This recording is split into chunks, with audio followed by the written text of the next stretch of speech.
Being a director, what you deal with are competing priorities. You cannot you take a job of director and say you will have everything in place in order to do what you want to do.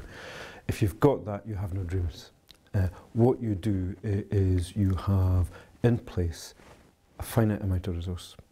You have a requirement to do a particular job. You need to match the two, and it's usually not an easy match. So all the work that you do as a director is to balance competing priorities, and CPD is one of those priorities you need to balance. It is not for me an option to remove that as a priority. The option for me is, given current constraints, given the turbulent times that we're in, given the higher expectations of public service, given all these sort of things, I must look at how I provide CPD opportunities differently, more creatively, innovatively, and what I must do also is engage with my employees about how that might be done.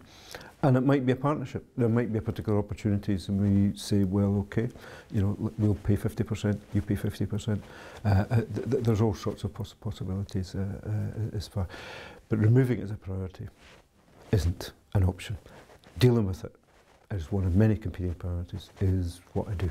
That's part of my job.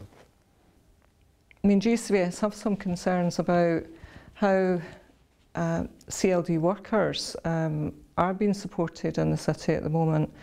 So it's really high up our agenda in terms of supporting CLD workers at this time around their CPD and their development. So it's quite a high priority for us at the moment. I can't say it always has been, but it's came up the agenda because we recognise the needs in communities and we're concerned about the demise of CLD in the city and the need for it now more than ever, and the need to have upskilled workers. There's also a concern that a lot of workers that are currently working with communities don't necessarily come from a natural CLD background and they're needing to upskill themselves, particularly I think in areas such as understanding their environment and then understanding policy, understanding the environment that they're working in, and the impact of that on communities. And I feel a lot of people are quite naively working with communities without really being skilled enough to do so. That's not to say there aren't really good CLD workers around, but there's a lot of people that don't recognise themselves as that, working with communities. So we're really working hard to upskill workers that might not necessarily think of themselves as CLD workers. So real issues around that.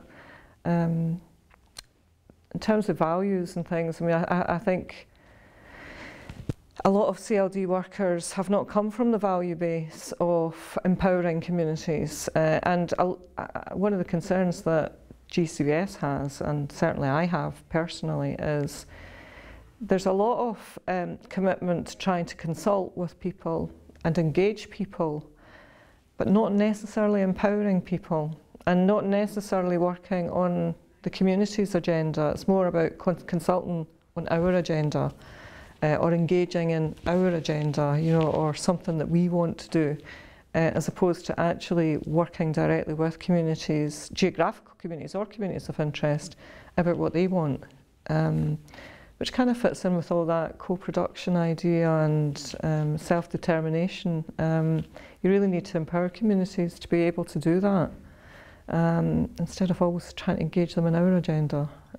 So huge issues around how do we support workers to understand that role more and work on that. So big priority for us.